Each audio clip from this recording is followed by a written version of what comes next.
Good evening, everyone. Last year at the NATO summit in Lithuania, the United States brought together every member of the G7 to sign a joint declaration of support for Ukraine. 25 additional countries joined us quickly. Each agreed to forge a long-term bilateral commitments with Ukraine. President Zelensky and I have just now signed that agreement between the United States and Ukraine. Our goal is to strengthen Ukraine's credible defense and deterrence capabilities for the long term. A lasting peace for Ukraine must be underwritten by Ukraine's own ability to defend itself now and to deter future aggression anytime in the future. The United States is going to help ensure that Ukraine can do both, not by sending American troops to fight in Ukraine, but by providing weapons and ammunition, expanding intelligence sharing, continuing to train brave Ukrainian troops at bases in Europe and the United States, enhancing interoperability between our militaries in line with NATO standards, investing in Ukraine's defense industrial base so in time they can supply their own weapons and munitions, working with Ukraine's partners to build a future force that is strong, sustainable, and resilient, and supporting Ukraine's economic recovery as well as its energy recovery after Russia has repeatedly targeted Ukraine's energy grid with massive attacks in the futile attempt to break the will of the Ukrainian people. All these lines of efforts and others are laid out in this agreement. Additionally, the G7 achieved a significant outcome this week on the matter of Russia's frozen assets in Europe and other places outside of Russia. Back in 2022, 2 days after Russia's invasion, members of the G7 and the European Union worked together to freeze $280 billion in Russian central bank funds outside of Russia. I'm very pleased to share that this week, the G7 signed a plan to finalize and unlock $50 billion from the proceeds of those frozen assets, to put that money to work for Ukraine. Another reminder to Putin, we're not backing down. In fact, we're standing together against this illegal aggression. The agreement that President Zelensky and I just signed also lays out our shared vision for a just peace, a peace rooted in the UN Charter and the principles of sovereignty and territorial integrity, a peace with a broad base of support around the world that holds Russia accountable for the damage it has done in this war. We will see this vision strongly affirmed at the historic peace conference happening in Switzerland this weekend, where Vice President Harris will represent the United States. Finally, this agreement accelerates Ukraine's integration into the European and transatlantic communities. It includes major commitments from Ukraine to implement democratic, economic, and security reforms in line with the European Union's accession goals and NATO's programs of reform. While we take this step, the United States is also intensifying pressure on Russia. Yesterday, the U.S. Treasury Department made clear any bank anywhere in the world that deals with sanctioned Russian banks, companies, or individuals risk being sanctioned themselves. And we announced roughly 300 new sanctions on individuals and companies that are helping Russia with the war effort. They include key parts of Russia's financial sector. I'll wait till it goes over.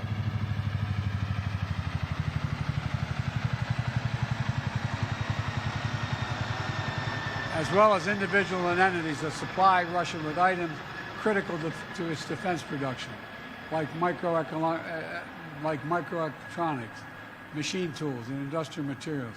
We also sanction more Russian future energy projects, that Russia's natural gas oil projects that are under construction and are not yet fully operating. Putin is counting on revenues from these projects. Our sanctions will disrupt those plans. Plus, at the G7, we discussed our shared concern about countries like China, who are supplying Russia with materials they need for their war machine. And we agreed to taking collective action to push back against that activity. Let me close with this. We've taken 3 major steps at the G7 that collectively show Putin he cannot wait us out.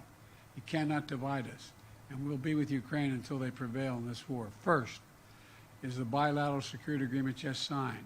Second, historic agreement to provide $50 billion in value from Russian sovereign assets to Ukraine. And third, an agreement to ensure our sanctions efforts disrupt third countries that are supplying Russia's war efforts. That will increase pressure on the Russian economy. Collectively, this is a powerful set of actions, and it will create a stronger foundation for Ukraine's success. 2.5 years ago, Putin unleashed a brutal war in Ukraine, and it's been a horrifying ordeal for the Ukrainian people who are so brave and incredible. It's also been a test for the world. Would we stand with Ukraine? Would we stand for sovereignty, freedom, and against tyranny? The United States, the G7, and countries around the world have consistently answered the question by saying, yes, we will. We will say it again. Yes, again and again and again. We're going to stand with Ukraine. And thank you, and I now yield to my friend from Ukraine, President. Thank you so much, Mr. President Biden, dear President, dear journalists, dear Ukrainians, dear Americans, and thank you so much. Thanks, Italy and Georgia, for an invitation. Dear friends, today is a truly historic day, and we have signed the strongest agreement between Ukraine and the U.S. since our independence. And this is an agreement on security and thus on the protection of human life. This is an agreement on cooperation and thus on how our nations will become stronger. This is an agreement on steps to guarantee sustainable peace, and therefore it benefits everyone in the world because the Russian war against Ukraine is a real global threat. I thank you very much, Mr. President, for your leadership, which is reflected in particular in this agreement and in your years of support for Ukraine. I thank our teams, both teams, thanks very much for making sure that the details of the agreement are really good.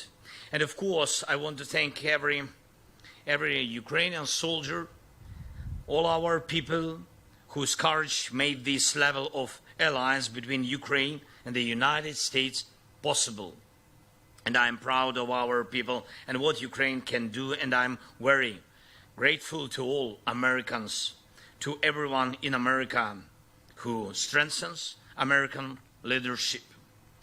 So, under the points of the agreement, first, the agreement contains a very detailed, legally binding part, and this means the credibility of America's support for our Ukrainian independence. Secondly, security commitments from the United States are based, among other things, on the sustainability of security and defense support, not only for the duration of this war, but also for the period of peace after the war. And we will definitely ensure peace. Third, it clearly states that America supports Ukraine's efforts to win this war. Fourth, the agreement has good provisions on weapons for our defense, whereas specifically on the Patriot systems, whereas specifically on the supply of fighter squadrons to Ukraine. That's right, plural squadrons, including but not limited to F-16s. We have worked for a long time for this. The agreement is also very specific about the supply of the necessary weapons, joint production and strengthening of the defense industries of our countries through our cooperation. And this is something that will not only provide security, but also new, good jobs for Ukrainians and Americans. The agreement also outlines what is needed in terms of intelligence information. The agreement contains key aspects of protecting the lives of our people. Fifth, it is very important that the agreement also addresses the issue of Russia's just responsibility for this war and its attempts to destroy Ukrainians. America supports both fair compensation for the damage caused by Russian strikes and working out ways to ensure that frozen Russian assets are used to protect and rebuild Ukraine. The agreement also includes sanctions and export controls that will make Russia feel the pain for what it is doing against the freedom of peoples. And two more things. I'm grateful that the philosophy of our security agreement is in fact the philosophy of the alliance, and that is why the issue of NATO is covered through the text of the agreement. It states that America supports Ukraine's future membership in NATO and recognizes that our security agreement is a bridge to Ukraine's membership in NATO. It is very important for all Ukrainians and for all Europeans to know that there will be no security deficit in Europe which tempts the aggressor to war and makes the future uncertain. Now we are clearly defining everything. We will cooperate for the sake of victory, make peace guarantees effective, and provide the necessary security for our people. And thank you, Mr. President, for your leadership in the G7's decision on $50 billion loan for Ukraine. It's a vital step forward in providing sustainable support for Ukraine in winning this war. Russian immobilized assets should be used for defending lives of Ukrainians from Russian terror and for repaying the damage aggressor caused to Ukraine. It's fair and absolutely right. Mr. President, thank you, your team. I would also like to thank the United States Congress for their support, both parties, both chambers. Thank you, and thanks to every American heart that does not betray freedom and supports us. Slava Ukraini!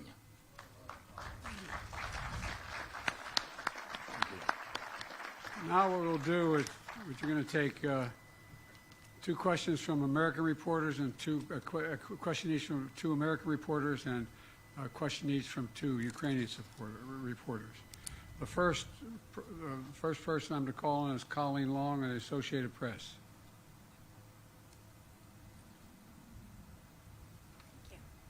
Thanks, Mr. President. About 2 weeks ago, you changed course to allow Ukraine to fire U.S. weapons into Russia. Given the reported successes, would you consider further expanding the parameters on U.S. weapons into Russia, even despite your concerns about escalation? And on the news from home, you're going through something that so many American families go through, the intersection of addiction and the criminal justice system, but you're not like most families. Was your son able to get a fair trial? Do you believe the Justice Department operated independently of politics? And for President... Let me answer your question and you ask his question, okay? With regard to the first question, it is clear that the near abroad, meaning just across the line of the border with Russia and Ukraine, that it makes a lot of sense for Ukraine to be able to take out or combat what is coming across that border. In terms of long-range weapons, longer-range weapons into the interior of Russia, we have not changed our position on that sort. With regard to the question regarding the family, I'm extremely proud of my son Hunter. He has overcome an addiction. He's one of the brightest, most decent men I know, and I am satisfied that I'm not going to do anything. I said I abide by the jury decision, and I will do that, and I will not pardon him. President Zelensky, a number of leaders here in Italy, including President Biden, are facing upcoming election challenges. How will the security agreement signed tonight and the other promises of support continue if they are not in office? And what's your contingency plan if they don't?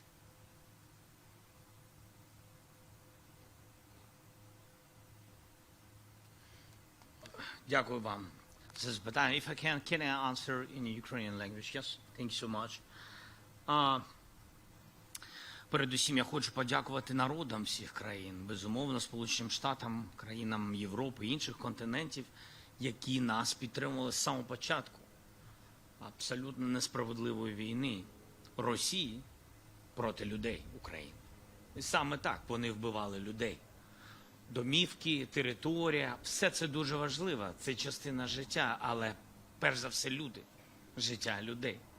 Розумієте? Так, і тому ця війна була несправедлива з самого початку. Війна цього зла, ім'я його Путін, проти людей України. І він вбив дуже багато людей. Казати, що це не він, що це військовий, це інструмент для нього.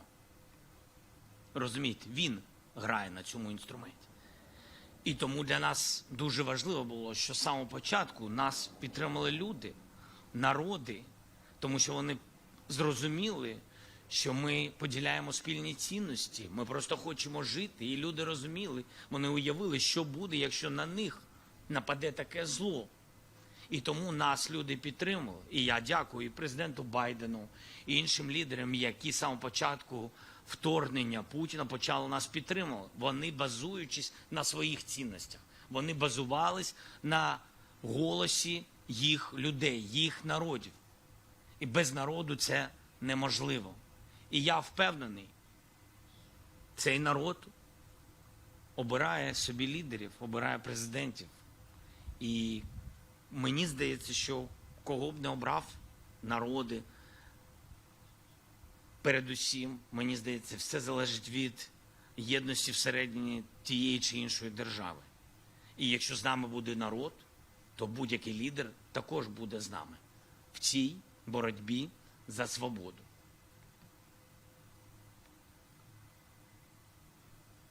Call on a Ukrainian reporter? Yeah, with pleasure.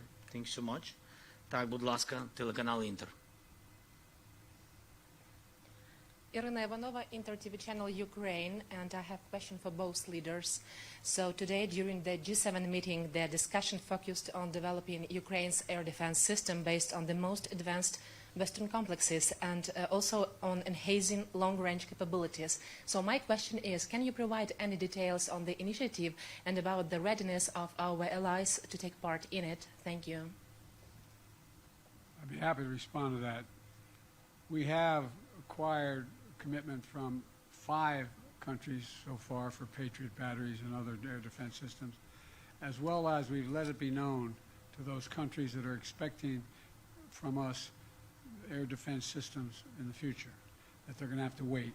Everything we have is going to go to Ukraine until their needs are met, and then we'll make good on the commitments we made to other countries. I think President Biden already answered your question. Really, he knows, and all other partners, they know that urgently we need 7 Patriot systems. Yes, to save our cities, not all of them, it's a pity, but urgently 7. And we discussed the possibility of having 5 of them, it's true, but the partners work on it. It doesn't mean that tomorrow we will have these 5 systems, but we see in the closest future good result for Ukraine. You'll have some relatively quickly. American reporter, Josh Weingrove, Bloomberg. Thank you, Mr. President. I have a question for President Zelensky shortly on the announcements, but if you don't mind, I'd like to ask you about your discussions on the situation in Gaza here at the summit. You were asked just a short time ago about it after the skydiving demonstration. Can you give us your assessment of Hamas's response? And do you believe that they are trying to work towards a deal, or is this response working against a deal? And what is your message to allies, including those here at the G7, about what more, if anything, the U.S. can do to drive towards a peace agreement? Thank you. I wish you guys would play by the rules a little bit. I'm here to talk about a critical situation in Ukraine. You asked me another subject. I'll be happy to answer it in detail later. But the bottom line is that we've made an agreement. I've laid out an approach that has been endorsed by the UN Security Council, by the G7, by the Israelis, and the biggest hang-up so far is Hamas refusing to sign on, even though they have submitted something similar. Whether it now comes to fruition remains to be seen. We're going to continue to push. I don't have a final answer for you. And to President Biden's point, a question about today's discussions. President Zelensky, the $50 billion today, you've had the supplemental, of course, from the U.S. Congress recently. Can you give us an assessment of the situation on the battlefield right now and what has been given now? How long will this get you in terms of either stopping the Russian advance or making headway on this? And how long will it last you if indeed future leaders or current leaders are unable to reach consensus on further aid packages? And President Biden, I'd welcome your assessment of the situation currently on the battlefield and what difference the supplemental has made as well, sir. Thank you.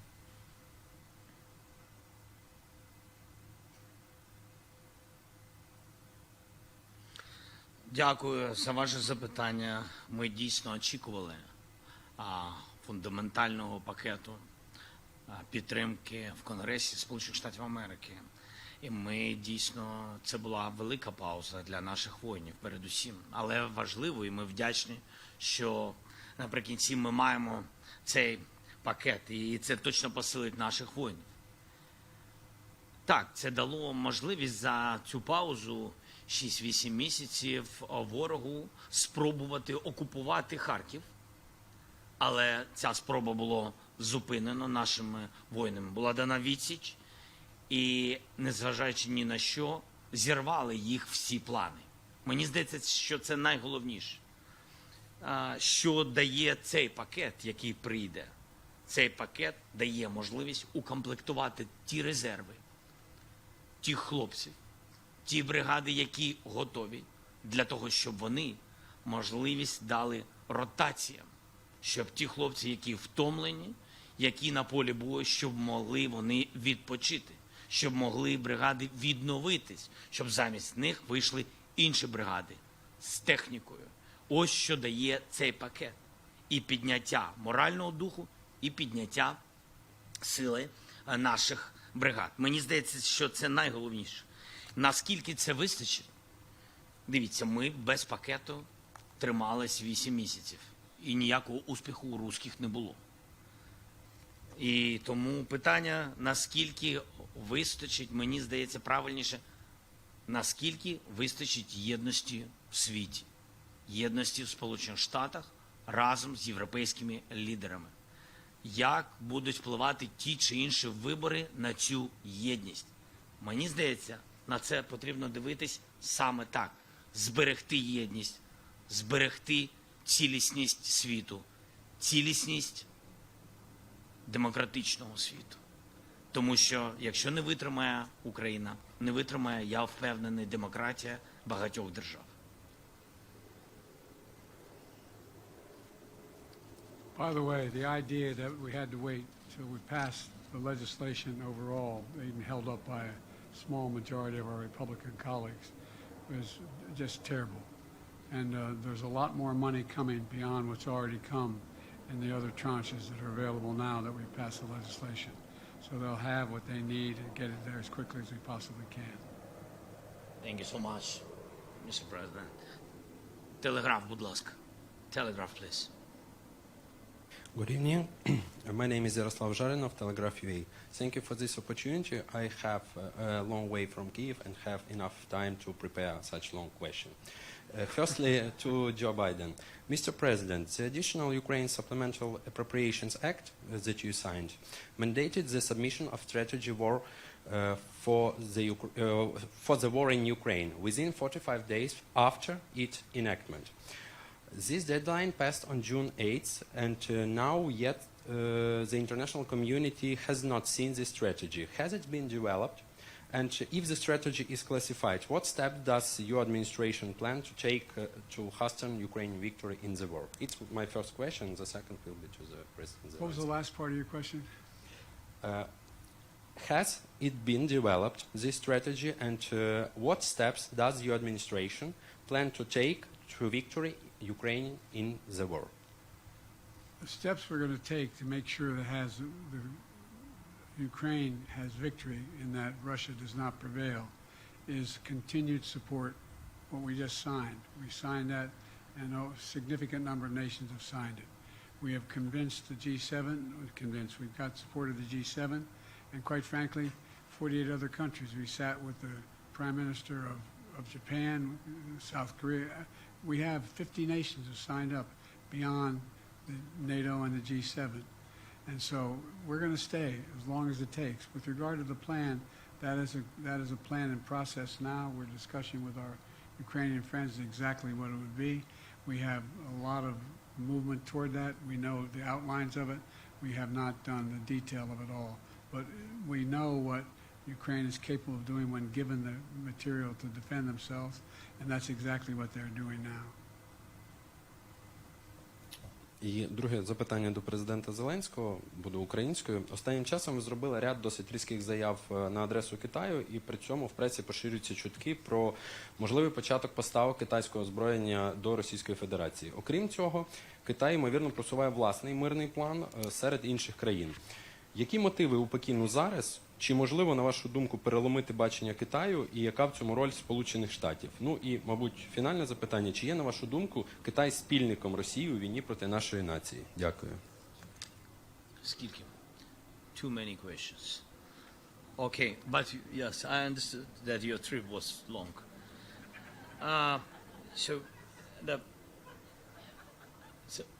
First of all, I had phone conversation with the leader of China by phone. He said that he will not sell any weapon to Russia. That is the first. We'll see with you. We'll see. But he said to me, if he is a respectable person, he will not, because he gave me the word. The second, you know very good with details our peace formula. It's very open for everybody, basing on charter.